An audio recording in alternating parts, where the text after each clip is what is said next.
Hello friends, അങ്ങനെ ഞങ്ങൾ വീണ്ടും പേരാമ്പ്ര വർഷ ടാക്കീസിലോട്ട്. പേരാമ്പ്ര ഫെസ്റ്റിൻ്റെ ഭാഗമായി നടക്കുന്ന സിനിമാ പ്രദർശനം. അങ്ങനെ ഇന്നിവിടെ അപ്പോകാലിപ്റ്റോ സിനിമ ഉണ്ടെന്ന് അറിഞ്ഞിട്ട് വന്നതാണ്. രാത്രി തൂവാനത്തുള്ളികളുണ്ട്, അതുപോലെ നാളെ ഇൻ്റർസ്റ്റെല്ലാറുണ്ട്.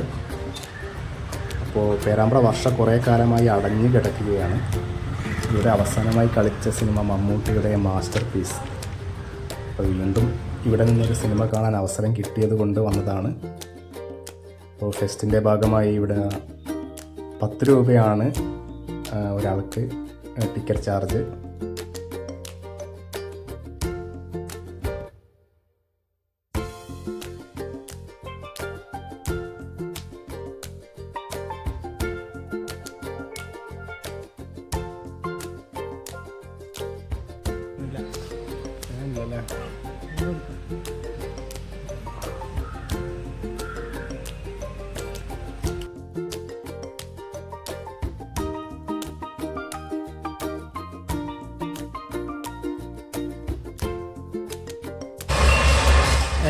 അവിടെ കഴിഞ്ഞിട്ട് പോരാ. ഓ ആണെന്താ